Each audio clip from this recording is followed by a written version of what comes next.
Hola, el tema de hoy es antídoto para un ungido. Ese es decir, antiungido o antiungimiento, el tema de hoy. Estamos por leer segundo libro de Reyes. Le invito a que busque en su Biblia, capítulo 9, verso 1 en adelante. Segunda de Reyes, capítulo 9, versículo 1 en adelante. Entonces el profeta Eliseo llamó a uno de los hijos de los profetas y le dijo: ciñe tus lomos y toma esta redoma de aceite en tu mano y ve a Ramot de Galaad. Cuando llegue allá, verás ahí a Jehú, hijo de Josafat, hijo de Nimsi, y entrando, haz que se levante de entre sus hermanos y llévalo a la cámara. Toma luego la redoma de aceite y derrámala sobre su cabeza y di: así ha dicho Jehová, yo te he ungido por rey sobre Israel, y abriendo la puerta, echa a huir y no pares, le dijo el profeta Eliseo a Jehú, al joven profeta. La historia continúa, y aunque la vamos a leer, yo quiero detenerme aquí.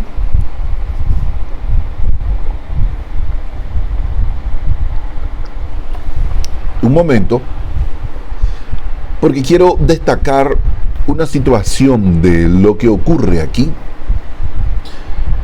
con Eliseo.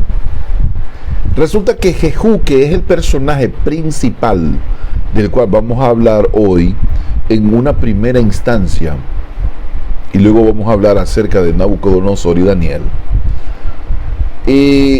era príncipe y debió haber sido ungido como rey desde los días de Elías.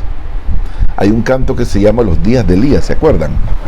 Días son estos de Elías, declaran. Ok, desde los días de Elías, Jehú debía haber sido rey, pero Elías estaba tan traumatizado con la sentencia de muerte que Jezabel había extendido hacia él, que Jehú solo ejecutó la orden de ungir al sustituto de él, y no al sustituto del rey, ni de Judá, ni de Israel. Y entonces no lo hizo.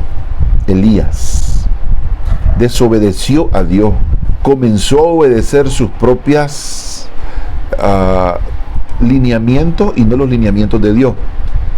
Y Dios, por eso vimos el martes pasado que lo sustituyó.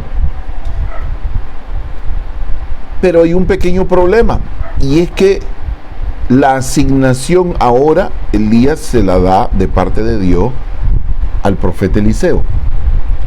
Pero el profeta Eliseo tampoco va a ungir a Jehú como rey de Israel. Es decir, que en esta transición de Elías y Eliseo, ninguno de los dos va a ungir al profeta, y un hombre que desde los días de Elías debió haber sido ungido como rey y vivir como rey y comenzar a obedecer los nuevos lineamientos para la nación y los cambios y el juicio que había sobre Israel, no ocurre debido a la inoperancia, desobediencia o falta de acción de Elías, y ahora también en parte del profeta Eliseo. El resultado es que un hombre que debió haber vivido como rey todavía vivía como un hombre normal, haciendo su trabajo normal, saliendo de casa a la hora de ir al trabajo y regresando del trabajo para ir a casa. Y su esposa le preguntaba: amor, ¿cómo te fue? Y él dice: me fue bien. Y ahí acababa la conversación, porque todo el mundo contesta cuando viene de casa: bien, normal, lo mismo de siempre. Pero no debió haber pasado lo mismo de siempre desde los días de Elías para Jehú. pues su vida debió haber tenido un vuelco.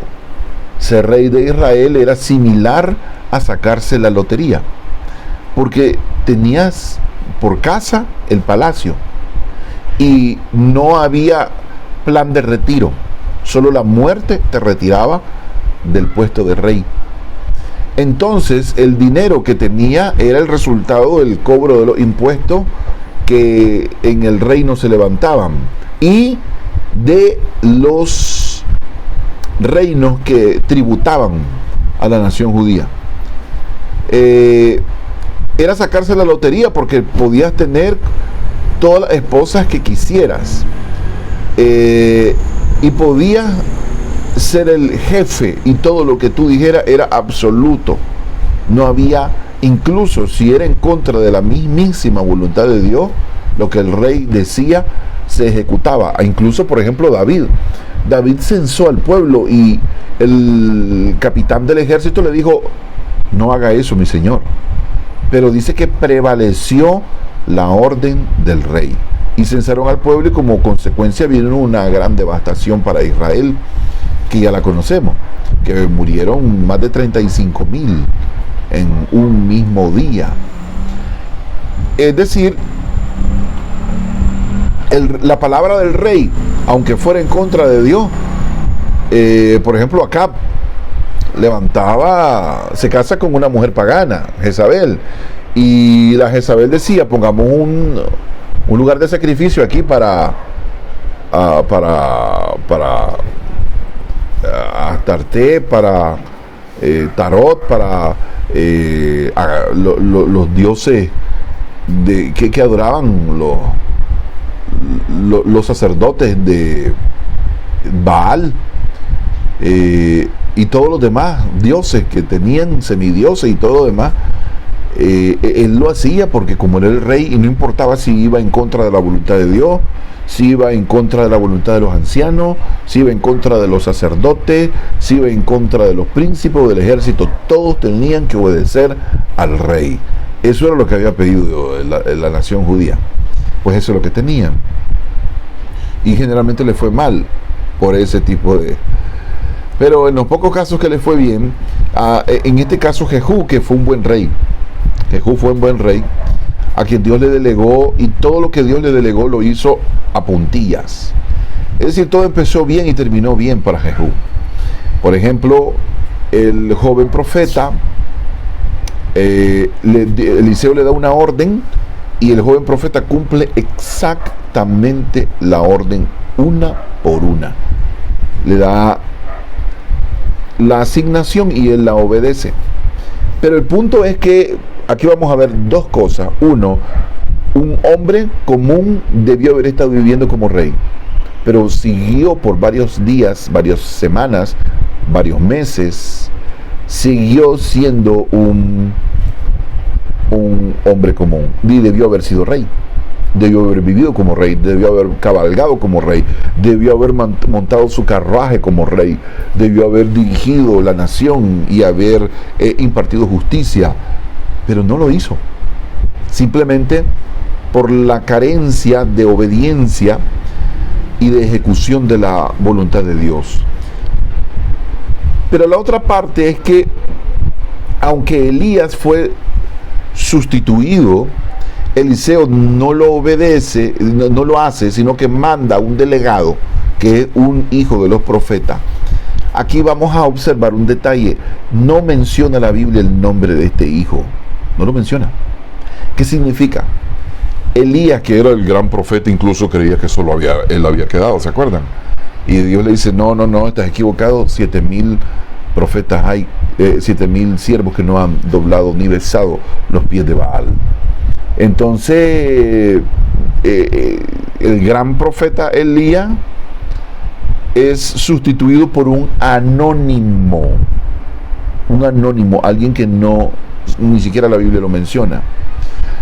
El hombre recibe, y aquí viene el mensaje que viene directo para mí y para ti, porque este mensaje es para todos.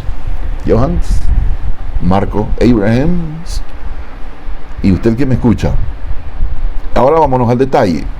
Entonces el profeta Eliseo llamó a uno de los hijos de los profetas y le dijo: ciñe tus lomos, si te vas a preparar para la asignación, y tienes que ceñir tus lomos, es decir, tienes que portarte varonilmente, y toma esta redoma de aceite, y ya le dio la redoma de aceite en tu mano, que representaba la unción de Dios, del Espíritu Santo, y ve a Ramot de Galaad. Cuando llegues allá, verás allí a Jehú, hijo de Josafat, hijo de Nimsi. Ahora es importante estos detallitos. Estos detallitos son la generación, la línea genealógica de Jehú. Es importante que dos cosas. Dios siempre habla claro. Las cosas que manda a cada uno de nosotros nos las dice clarito. Hallaréis al niño envuelto en pañales, en un pesebre, en un establo. Entonces todos los detallitos acerca de dónde, cómo, el lugar, se lo dio Dios. Hasta la estrella mandó para que guiara a los pastores y a los reyes magos para llegar hasta donde estaba el niño. Es decir, Dios no confunde a nadie. El que se confunde es porque quiere, es porque no puso atención, es porque estaba distraído, es porque estaba en otra cosa. Pero cuando nosotros ponemos atención, oído, ojo a lo que estamos escuchando, nos damos cuenta de que Dios es preciso. Y el equivalente hoy sería, dice, verá ahí a Jehú, hijo de Josafat, el nombre, Jehú, hijo de Josafat, hijo de Nimsi. Es decir, su abuelo se llama Nimsi, su papá se llama Josafat, y él se llama, el que va a ungir se llama Jehú. ¿Habría alguna confusión de parte del profeta, de parte del joven profeta? No, no hay manera de perderse. Dice la Biblia que aún el más torpe podrá entender la palabra porque está bien clara. Alguien me decía, no, es que eso no es lo que dice la Biblia. No, eso es lo que dice clarito, no hay nada que interpretar ahí. La Biblia lo dice. No necesitamos en la mayoría de los casos interpretar. Hay algunos casos muy raros y excepcionales en que se requiere un profundo análisis, y otros pasajes son tan oscuros, profundos y secretos que todavía no hemos logrado dilucidar lo que significan, y poco a poco Dios irá abriendo las puertas en lo que eso significa. Pero eso no es el caso en la mayoría. El 90% de la Biblia, el 95% de la Biblia se entiende clarita y por sí misma se explica, no necesita mayor interpretación, de manera que el que se pierde es porque quiere. ¿Cuál sería el equivalente de verás ahí a Jehú, hijo de Josafat, hijo de Nimsi? Sería decir el nombre, el apellido y el segundo apellido. Es decir, Douglas Castro Pérez. Un saludo para mi papá, que a quien le debo el apellido Castro. Él es el pastor de la iglesia Palabra de Vida, es mi pastor. Él es a quien yo le rindo cuenta, y a quien yo obedezco en cuanto a las instrucciones pastorales en la iglesia Palabra de Vida. Le envío un saludo a mi mamá, doña Delma Pérez de Castro, a Israel también. Seguro están todos los hermanos de la iglesia Palabra de Vida conectados, la hermana Juanita Sánchez, la hermana Marta Cortés, Elías Cortés, ahí estoy viendo al hermano Marcos, ahí estoy viendo a la hermana Erlinda, ahí estoy viendo a la hermana Judith, ¿verdad? Porque así se nombra, Judith, la Hayley, Francis, la hermana Francis, saludamos al hermano Miguelito, la hermana Marta, saludamos a todos los hermanos, al hermano Marvin Pérez Junior, que es uno de los primeros que siempre se conecta, le bendecimos, y también a la hermana Patricia, la hermana Belén, y saludamos a usted que nos está viendo, que no tengo su nombre en este momento, pero que... ya, el hermano Aragón, un saludo para usted, hermano Aragón, también le bendecimos. Así, por nombre y apellido, el Señor ha preguntado por ti. Y tú que has estado viviendo normal, como un hombre común y corriente, como una mujer común y corriente, Dios tiene preparada una palabra a través de su siervo para dejártela ir a través de una bendición que es su Espíritu Santo, para bendecirte, para que dejes de vivir como una persona común y corriente y comience a vivir como rey. La Biblia dice que nosotros somos coherederos con Cristo y por tanto somos reyes, real sacerdocio, real, es decir, de la realeza. Esa es la palabra en el Nuevo Testamento que hay asignada para nuestra estirpe, para nuestra categoría, para nuestra persona. Y nadie puede sentirse menos, nadie puede sentirse que su nombre y apellidos no fueron nombrados. Hace tiempo que entendí que todos debemos utilizar nuestros dos apellidos y preferiblemente nuestros dos nombres. Por ejemplo, existe un Douglas Castro que es de la oposición, no sé si lo han visto, es de la oposición.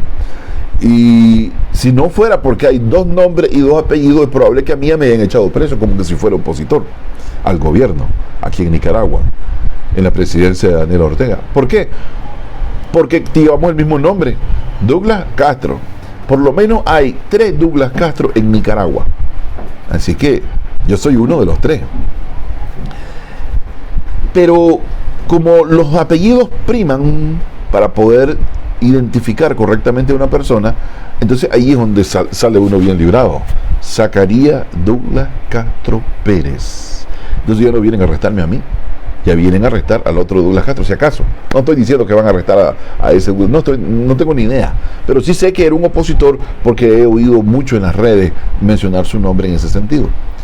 Es decir, nos podríamos librar de muchas cosas si aprendiéramos a usar nuestros dos nombres y dos apellidos, porque hay cosas buenas que le pueden pasar a uno, pero hay más cosas malas que buenas por tener un nombre y un apellido nada más.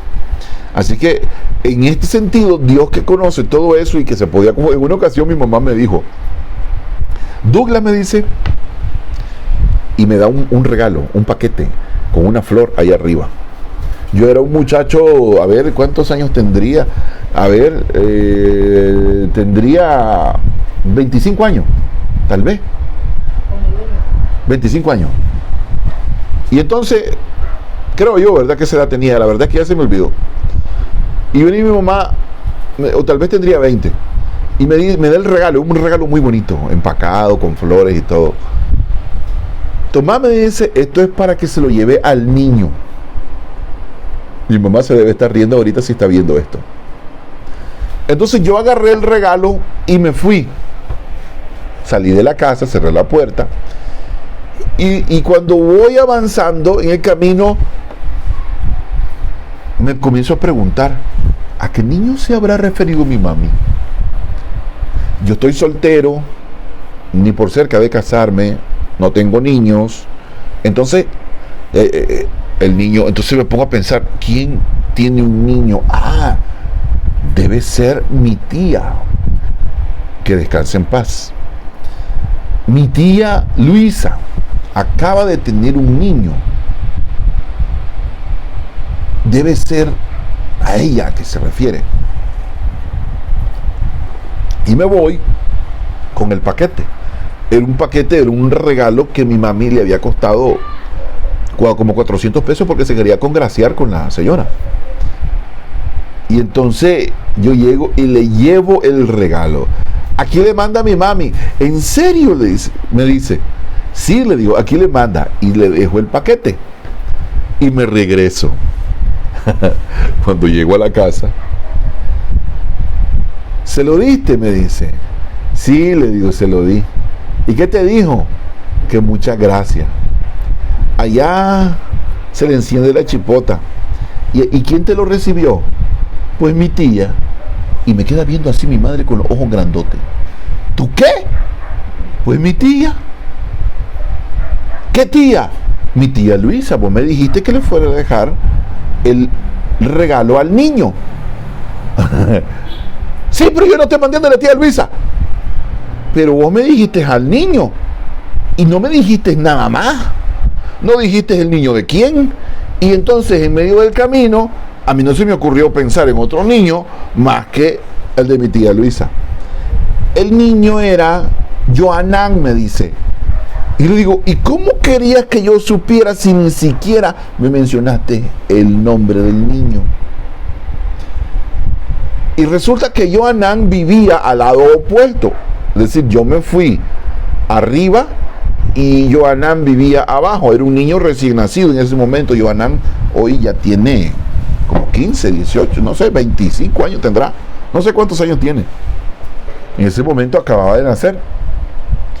Y entonces, y mi mamá me comienza a obligar de que vaya a pedirle de regreso el regalo a doña Luisa, a la tía Luisa, para que se lo dé a la señora. Le digo, no, le digo, yo no voy.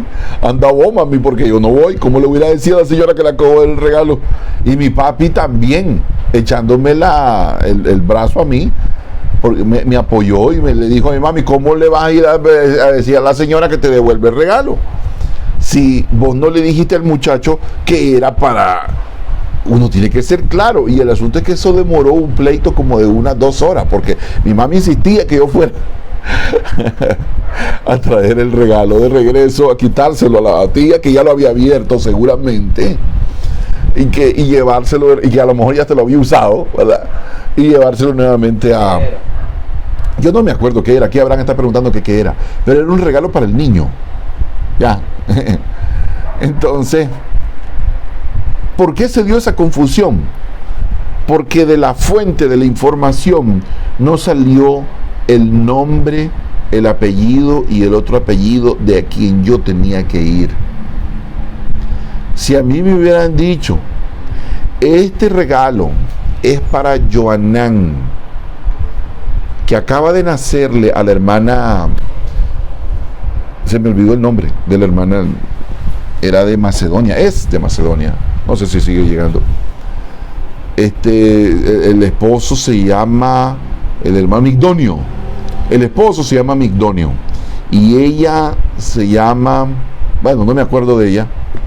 El asunto es que quedó como un punto de referencia para todas las veces donde yo le hago la broma a mi madre, con respecto a que yo no sabía, y que algunas veces ella me dice algunas cosas y vuelve con ese mismo plano, sin información adicional. Entonces le digo yo, mami, me estás queriendo hacer lo mismo que con Joanán, llevarle el regalo al niño, le digo yo a ella en broma. Entonces, pero Dios no es así. Dios no es como nosotros, que a veces somos faltos de comunicación, no somos completos. Eso me pasa a mí también con mis hijos. A veces les digo cosas y no les digo completo lo que yo quiero que ellos hagan. Entonces el profeta Eliseo llamó a uno de los hijos de los profetas y le dijo, ciñe tu lomo y toma esta redoma de aceite en tu mano y ve a Ramot de Galaad. Le está diciendo el lugar exacto, qué es lo que tiene que llevar. Cuando llegue allá verá allí a Jehú, hijo de Josafat, es decir, ¿a quién? Hijo de quién, su apellido, pues, en ese tiempo eso sería el apellido, hijo de Nimsi, y entrando haz que se levante de entre sus hermanos. Y esta es una parte importante. El Señor quiere levantarte de entre tus hermanos. Es probable que se hayan burlado de ti. Es probable que hayan hecho chacota de ti. Es probable que no crean en tus sueños. Pero Dios quiere levantarte de entre tus hermanos. Recuerda a José. José tiene un sueño. No, José tuvo 2 sueños. El primero era en el plano terreno, con los leños. Recuerda que los leños se inclinaban. Pero luego tiene otro sueño y es en el cielo. ¿Por qué?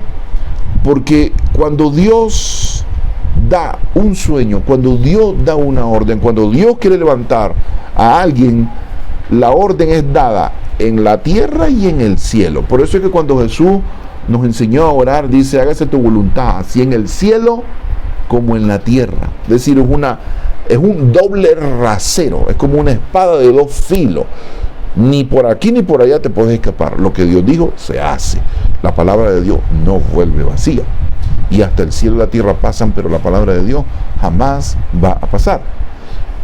Y entonces le dice, verás allí a Jehú, hijo de Josafat, hijo de Nimsi, entrado a que se levante de entre sus hermanos. Entonces Dios quiere levantar hombres y mujeres con nombre y apellido. Así que hoy Dios quiere mencionar tu nombre y tu apellido. Tal vez yo no lo he mencionado, pero no, está bien. Pero Dios sí quiere mencionarlo. Dios sí quiere levantarte de entre tus hermanos. Esto es algo que Dios acostumbra a hacer.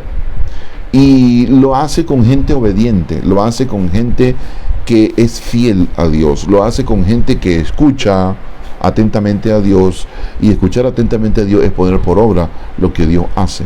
Así que yo quisiera ser de entre los que, de entre mis hermanos, bueno, yo solo tengo uno, el Señor me levante, pero tengo que pagar el precio, hay un precio que pagar. Y dice, haz que se levante de entre sus hermanos y llévalo a la cámara. En esto yo encontré una similitud donde dice, él me llevó, ¿se acuerdan? A su recámara. Esto está en Proverbio. Ah, no, Cantar de los Cantares. Y Cantar de los Cantares capítulo 2 dice,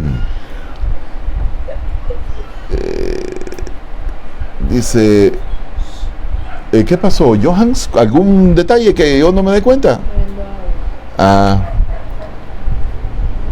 Bueno, esta es la a ver, es que me escapé aquí, dice que él lo metió. Voy a buscar esa cita bíblica.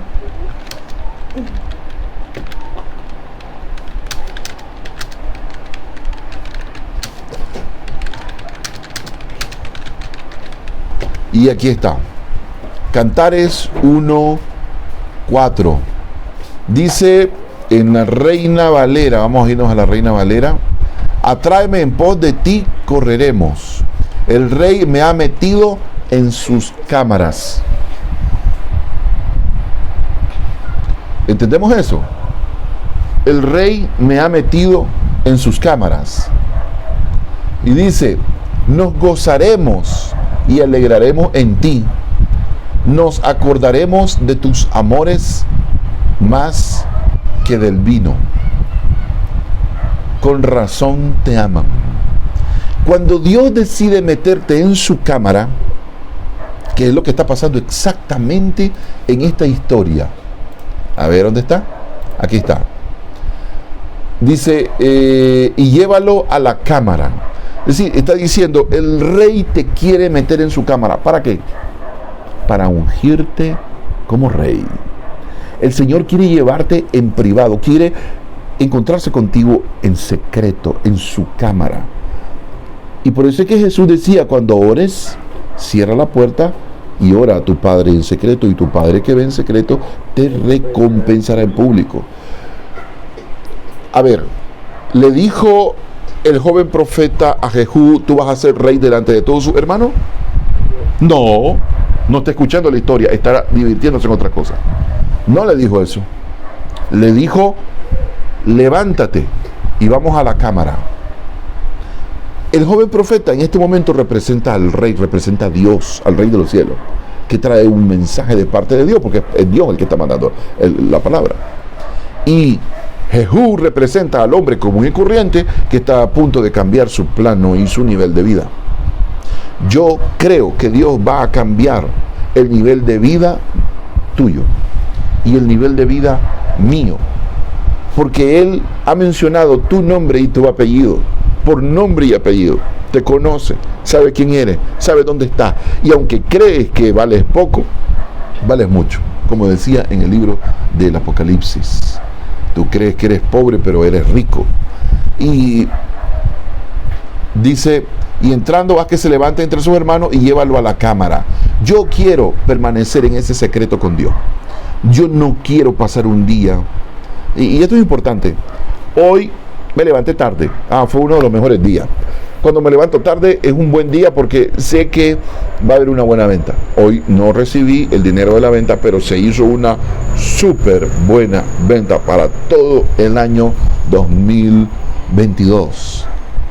Así, es irónico porque me levanto tarde y así bendice Dios. Pero lo que les quiero contar es lo siguiente. Me levanté tarde y Mateo ya había venido, pero yo no sabía. Recuerden, Mateo y mis hijos van a dormir a donde su mamá, ya que yo pues estoy soltero. Y donde su mamá duermen allá y vienen al día siguiente. En este caso Mateo vino hasta el lunes, ¿verdad? Yéndose a dormir el domingo. Cuando yo me despierto, yo no sé que Mateo ya vino mientras yo dormía. Y eso, ¿qué hora era? Aproximadamente eran las 9 de la mañana. Las 9 de la mañana, más o menos. Yo me despierto, Mateo está en la sala, aquí donde estoy yo ahora. Yo estoy al otro lado, en la parte de atrás, en mi dormitorio. Y yo comienzo, lo primero, cuando yo abrí los ojos, es la Biblia. Y él comienza a darse cuenta que lo que yo digo, lo hago. Porque la mayoría de veces ninguno de mis hijos se da cuenta mi tiempo en privado, porque es privado, es íntimo, estoy en la recámara con el rey. Y entonces él se dio cuenta, por eso es que es importante que los hijos aprenden de lo que ven, no de lo que nosotros les decimos que hagan. Ellos aprenden de lo que ven. Y Mateo vio que cuando yo no había, según yo, no había nadie aquí, yo estaba con mi tiempo de lectura bíblica, porque a veces lo pongo en audio también y escucho. Y a veces la leo en vez de ponerla en audio. Y entonces, de repente, en una de esas, oigo un ruido en la sala, pero yo estoy en mi dormitorio aún, en mi tiempo devocional. Y de repente pregunto yo, ¿quién está ahí? Y me dice Mateo, soy yo. Bueno, buenos días, Mateo. Pero lo importante aquí es que tus hijos sepan que tú tienes un tiempo devocional. Como resultado, decía yo, el domingo que estábamos en la iglesia, Johan se levanta, pone su alarma a las 5 de la mañana. ¿La pusiste hoy, Johan? ¿Ah? Su mamá lo regaña si la pone a las 5 de la mañana, por eso no lo puso. Lamentable, ¿verdad? Pero todos los días que él vive aquí conmigo, él se levanta a las 5 de la mañana. Así es, ¿verdad? Así lo ha hecho todos los días. Así lo ha hecho todos los días. Y ¿saben lo que la abuelita, doña Delma Pérez de Castro, probablemente no va a ver lo que ella declaró sobre la vida de Johan? Vení, Johan, un momento. La abuelita, no te senté, vení aquí de pie. La abuelita declaró que Johan iba a ser presidente de la República. Yo sé que alguno, como su hermano, se está riendo del otro lado y está a punto de volarse la carcajada. Pero ¿qué sabemos? Porque un hombre de Dios no va a la presidencia para predicar. No es ese el objetivo. Es para que con honestidad y con la ayuda de Dios dirija bien la nación. Y aunque hoy suena a chiste, como los sueños de José a sus hermanos le sonaban a chiste, Dios puede levantar de entre sus hermanos a uno que decidió ser fiel a Dios, obedecer a Dios, buscar a Dios y meterse en la cámara con Dios.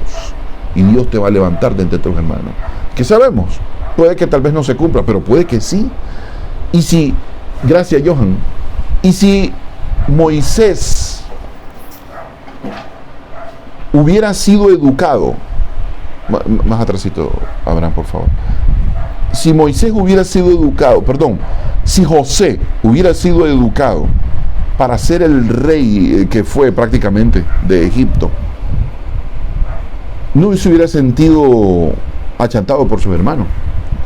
Si su papá, cuando escuchó el sueño, le hubiera dicho, es que Dios tiene grandes planes para ti, pero no hizo eso.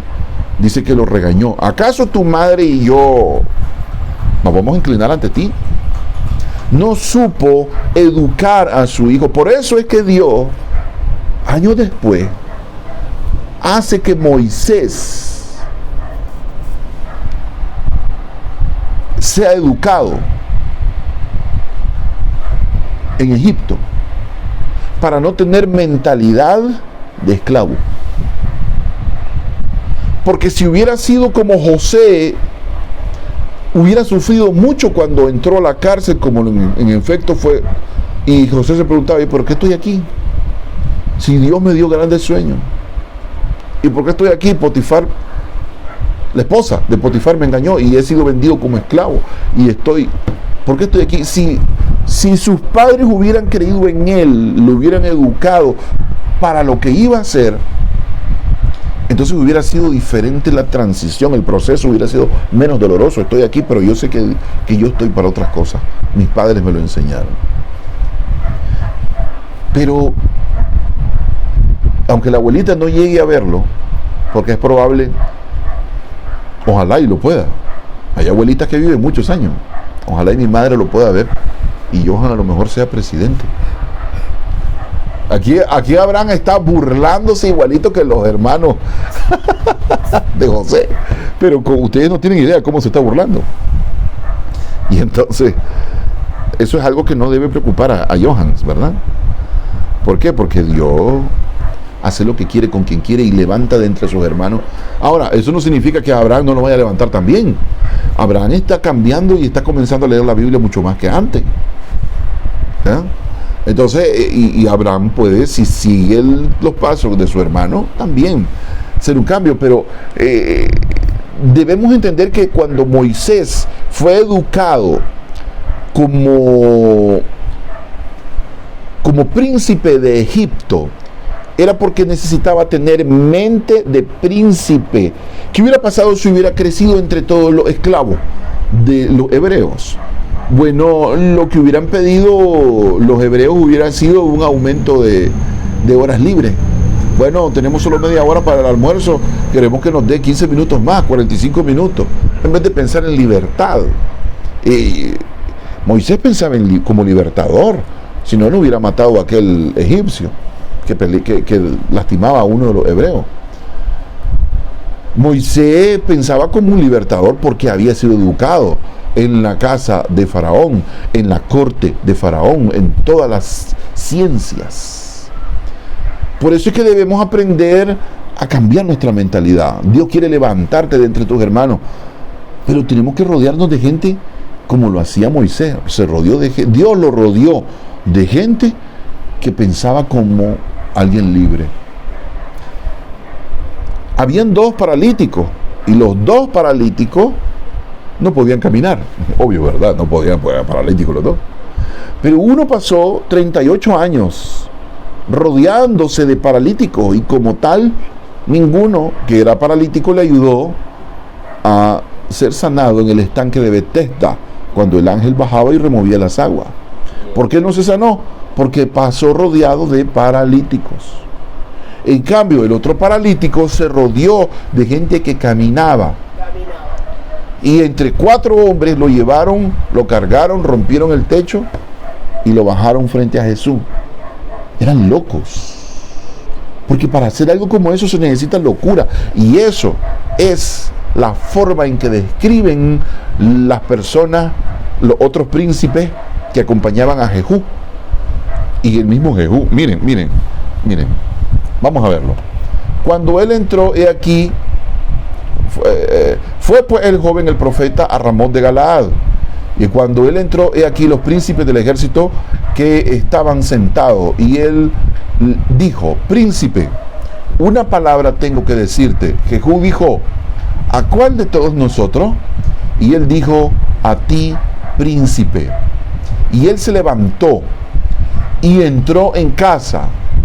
Y el otro derramó el aceite sobre su cabeza y le dijo: así dijo Jehová, Dios de Israel: yo te he ungido por rey sobre Israel, pueblo de Jehová. Herirás la casa de Acab, tu señor, para que yo vengue la sangre de mis siervos los profetas. Está hablando como si fuera Dios ahí. Y la sangre de todos los siervos de Jehová de la mano de Jezabel. Y perecerá toda la casa de Acab como la casa de Jeroboam, hijo de Nabat, y como la casa de Baasa, hijo de Ahías. Y a Jezabel la comerán los perros en el campo de Jezreel, y no habrá quien la sepulte. Enseguida abrió la puerta y echó a huir Miren cómo le decían loco. Después salió Jehú a los siervos de su señor y le dijeron: ¿hay paz? ¿Para qué vino a ti aquel loco? Miren, el paralítico se rodeó de 4 que sí podían caminar y estaban algo locos. Y es que te ven como loco. Acabo de poner aquí a Johan y dije que lo que la abuelita declaró sobre Johan podría ser real, y Abrancito se estaba riendo allá como que si fuera una locura lo que mencionamos del próximo presidente Johan. Sí, suena locura las cosas que Dios puede hacer, pero Dios promete levantarte de entre tus hermanos. Aunque te llamen loco, lo que tú digas, lo que tú declares. Yo ya fui a ver si tengo aquí la tarjeta de Excel Automotriz, a cotizar la troca. Aquí está. Ya fui. No estoy haciendo publicidad, pero ya tengo los números. Ya vi las 2 máquinas que vamos a comprar, una para mí y una para mi padre, para que lleve a mi madre. Y ya está, ya comenzamos a orar en ese sentido, y Dios va a traer todo eso. Yo estoy seguro. Parezco loco, sí es cierto. Alguna gente dirá: le falta un tornillo al hermano Douglas. Pero si no actuamos como loco, porque se requiere un poco de locura. Pablo lo decía. Dice: perdonadme si muestro un poco de locura. ¿Se acuerdan? Ese era Pablo. Y era un Pablo que recibía grandes profecías de parte de Dios. Perdonarme, decía, si hablo con un poco de locura. Lo mismo les digo a ustedes: si les parece loco, pues perdónenme. Pero una cosa es escuchar lo que Dios te dice y otra cosa es creerlo. Entonces Dios quiere que nosotros creamos lo que Él dice, no que solo lo leamos. Yo actúo en consecuencia de lo que veo, de lo que leo. Entonces, después dice, después salió Jehú a los siervos de su señor y le dijeron: ¿hay paz? ¿Para qué vino a ti aquel loco? Y él les dijo: vosotros conocéis al hombre y sus palabras. Jehú no les quería decir. ¿Saben qué pasaba? Jehú no le daba crédito a lo que estaba escuchando. Él ni siquiera quería decirle a sus amigos, que también eran como él era, eran príncipes, y es probable que la razón sea la misma por la cual José contó su sueño y les fue mal. Le fue mal a José por contar los sueños. Generó la envidia. Pero cuando viene de parte de Dios, todo se alinea. Y todos tienen que venir alineados a lo que Dios dijo. ¿Y qué es lo que ocurrió? Dice, ¿para qué vino aquel loco? Y le dijo: vosotros conocéis al hombre de sus palabras. Ellos le dijeron: mentira, decláranoslo ahora. Es decir, le hicieron un círculo y le dijeron: no. El lenguaje corporal de Jehú, que estaba todo chorreado de aceite y que el hombre había huido de ahí. No, esto fue algo muy serio. Lo que acaba de pasar, lo que te dijo, no es cualquier cosa. Y ellos sabían que algo había pasado, pero necesitaban oírlo de Jehú. Y entonces dice, y él dijo: así y así me habló, diciendo: así ha dicho Jehová, yo te he ungido por rey sobre Israel. Entonces él solo les revela, Jehú solo revela la parte medular de la información, no le revela toda la información. ¿Saben por qué? Lo vimos el día domingo. Para mí es ayer, porque hoy es lunes, el día en que estamos grabando esto. Ayer domingo me tocó predicar en la iglesia y lo vimos. Los asuntos del rey son asuntos secretos, ¿se acuerdan? Lo estuvimos viendo. Okay. Entonces esto era un asunto secreto, top secret. Si alguien lo sabía, podría filtrarse y podía podía filtrarlo y podían preparar acciones evasivas.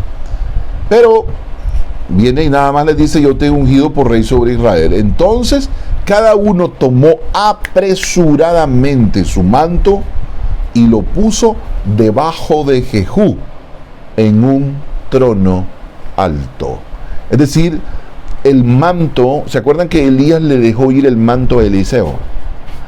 Cuando le dejó ir el manto a Eliseo, le estaba diciendo que ahora él era el sucesor y que estaba a su cuidado, él lo iba a ayudar, Entonces, estos al poner su manto, recuerden, estos eran, cuando dice príncipe, eran capitanes del ejército de Israel. Lo que logró Dios hacer en segundo es conseguir que el ejército entero de Israel estuviera a la disposición de Jehú casi de inmediato. Y esto es parte de la bendición que Dios le da a Jehú, porque él consigue tener ¿cuánto tiempo llevamos, Abrancito, para no? 45. Ok, porque Dios favorece, cuando Dios pone las cosas, cuando Dios ordena, Él hace que todas las cosas ocurren de la manera que deben ocurrir. Ok, ahora veamos qué ocurrió después de esto. Dice, entonces cada uno tomó apresuradamente su manto y lo puso debajo de Jehú en un trono alto, y tocaron corneta y dijeron: Jehú es rey. Todos a la vez. A ver, muchachos, los tres juntos, a las de 1, 2, 3. Jehú es rey. No sé si se oyeron las voces de ellos, pero aquí estaban ellos haciendo la fuerza. Ahora imagínense todos los príncipes. Entonces ya había sido coronado como rey. Pero ahora le toca, no había sido coronado, había sido ungido como rey, pero todavía no había sido coronado. Pero ya al ejército reconocerlo como rey, ya no había más nada que hiciera nadie, porque ya la suerte estaba echada. Así conspiró Jehú, hijo de Josafat, hijo de Nimsi, contra Joram. Estaba entonces Joram guardando a Ramot de Galaad con todo Israel por causa de Hazael, rey de Siria, que había sitiado. Pero se había vuelto el rey Joram a Jezreel para curarse de la herida que los sirios le habían hecho, peleando contra Hazael, rey de Siria. Y Jehú dijo: si es vuestra voluntad, ninguno escape de la ciudad para ir a dar nuevas a Jezreel. Entonces, eso es lo que estaba diciendo los secretos de Estado. Entonces Jehú cabalgó y fue a Jezreel, porque Joram estaba allí enfermo. También estaba Ocosías, rey de Judá, que había descendido a visitar a Joram. Y el atalaya que estaba en la torre de Jezreel vio venir la tropa de Jehú que venía. Escuche, ya Jehú venía con una tropa. ¿Ok? No venía solo, ni venía solo con los príncipes, venía con la tropa. Y dijo: veo una tropa. No dijo: veo a Jehú. Y Joram dijo: ordena a un jinete que vaya a reconocerlo y les diga: hay paz. La palabra reconocerlos, que está escrita aquí, nos invita a que no nos dejemos llevar por la primera impresión. Hay que escuchar palabra de Dios y hay que prepararnos para analizarla, a ver si es de Dios. Hay que probar los espíritus para ver si son de Dios. Si hiciéramos esto y no aceptáramos todas las propuestas que nos vienen, sino que la pensáramos primero, la sometiéramos a prueba, podríamos tener mejores resultados si no actuáramos tan a prisa. Y el atalaya que estaba en la torre vio la tropa de Jehú venía y dijo: veo una tropa. Y Joram dijo: ordena a un jinete que vaya a reconocerlo y les diga: hay paz. Fue pues el jinete a reconocerlos y dijo: el rey dice así: hay paz. Y Jehú le dijo: ¿qué tienes tú que ver con la paz? Vuélvete conmigo. Y el atalaya dio luego aviso diciendo: el mensajero llegó hasta ellos y no vuelve. Entonces envió otro jinete. Este versículo lo voy a leer en otra versión. Lo voy a leer la palabra hispanoamericana en esta versión. El rey envió otro jinete que al llegar a ellos dijo: el rey pregunta si traen buenas noticias. Jehú contestó: a ti no te importa, ponte detrás de mí. Y aquí elegí esta otra versión en vez de la Reina Valera cuando leo este versículo, porque quiero que nosotros contextualicemos con el mundo de las noticias. Hace poquito acaba de salir la nueva cepa del coronavirus. Y esta nueva cepa del coronavirus ha puesto en jaque mate, se llama Omicron. Así se llama, Omicron. Ha puesto en jaque, está en África, pero esta vez los gobiernos han cerrado la frontera. Toda Europa, entiendo yo, cerró la frontera. No sé si Canadá también ya cerró la frontera. Pronto muchos aeropuertos volverán a estar vacíos, porque esta nueva es 10 veces más contagiosa, más letal que el coronavirus que conocemos. Es decir, que nos hemos reído con el coronavirus que hemos tenido hasta ahora, y el que viene es letal. Entonces, esta es la noticia. Pero ¿qué pasa cuando nosotros leemos noticias como esta? Nos preocupa, nos inquieta. Por eso es que la Biblia es sabia con esta versión donde dice: el rey pregunta si traen buenas noticias. A veces nosotros que somos reyes y sacerdotes nos ponemos a preguntarle al mundo si trae buenas noticias, y generalmente no van a ser buenas noticias. Lo hemos visto una y otra vez. Las noticias buenas no venden.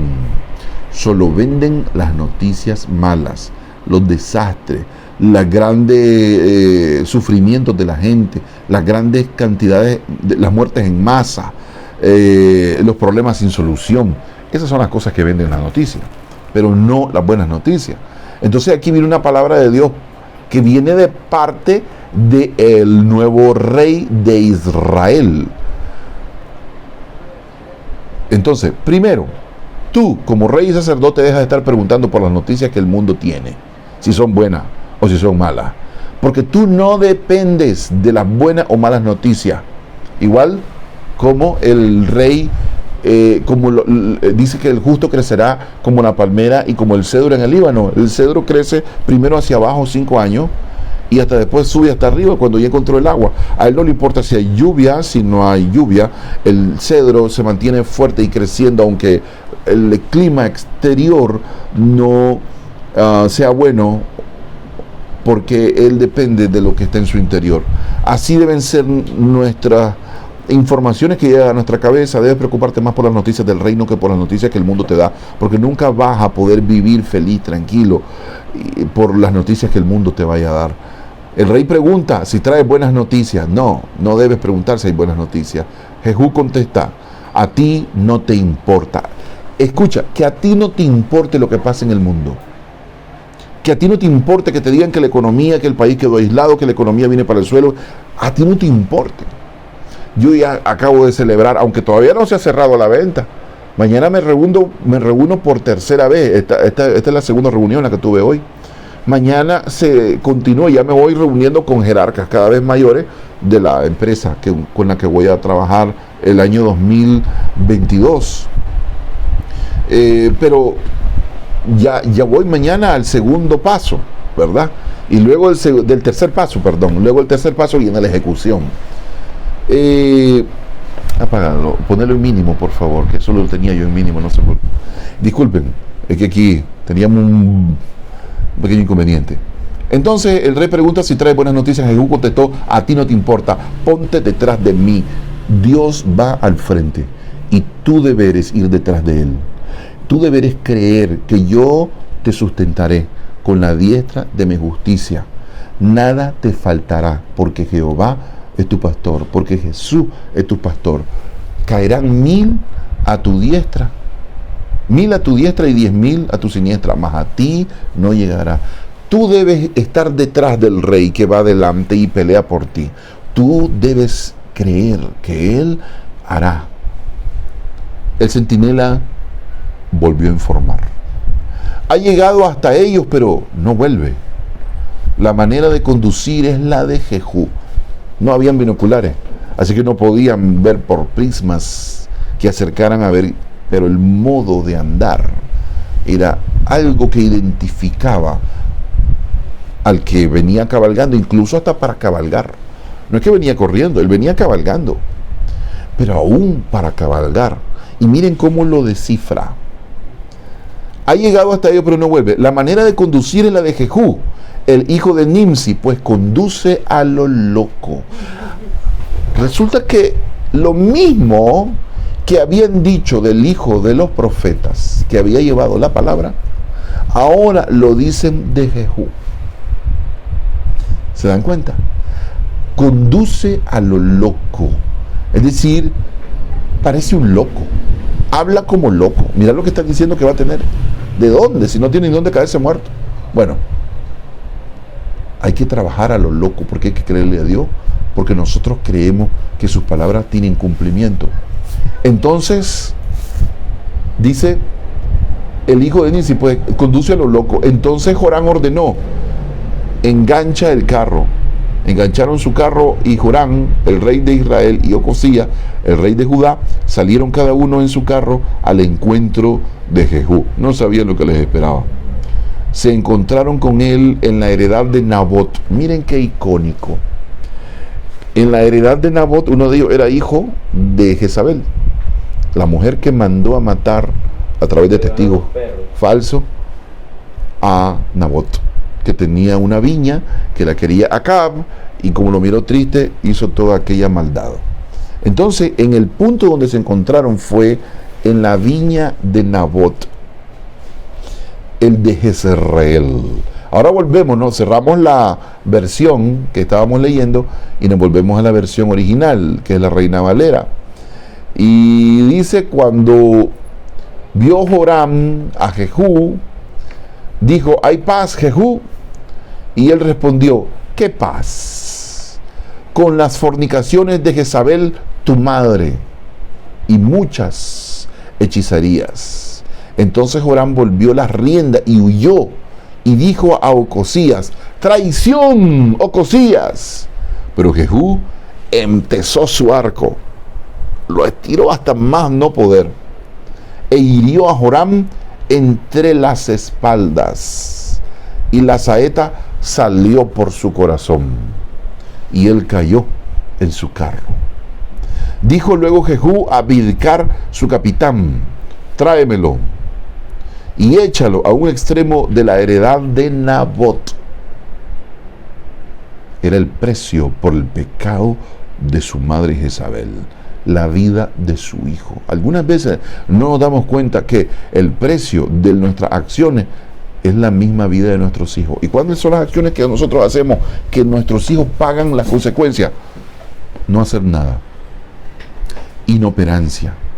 Ver que el chavalo está descontrolándose y nosotros, por no hacerlo sentir mal, por no pasar un mal rato, por no tener un enfrentamiento con el hijo, nos quedamos chitos. Y dejamos pasar el mal,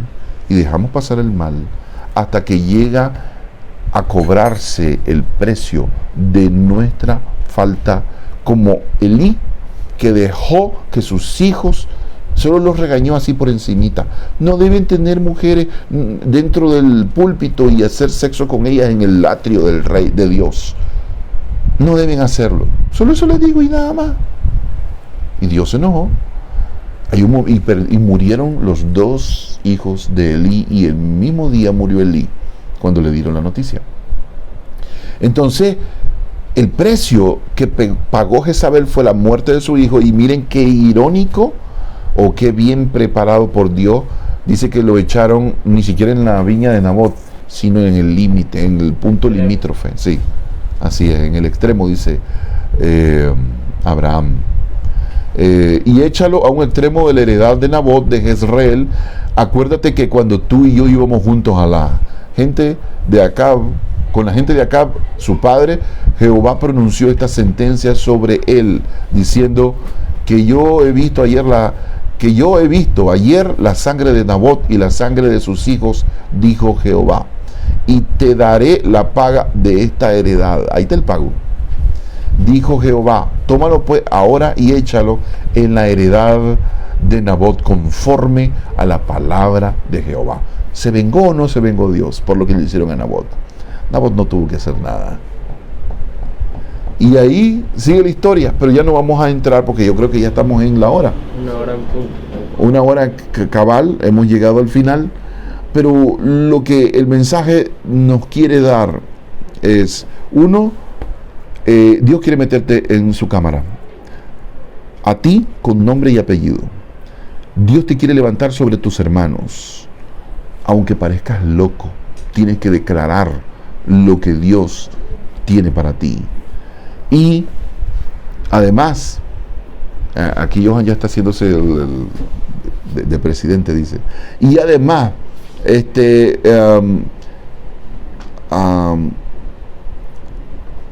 y cuando Él te levante, no debes olvidarte de mantenerte siempre en el secreto con tu Dios. Y no, un rey de Israel, un rey y sacerdote de nuestros tiempos, no debe oír malas o buenas noticias que el mundo no te traerá. Que no te importe. Vive feliz, vive tranquilo y vive creyendo que Dios cumplirá su propósito en ti.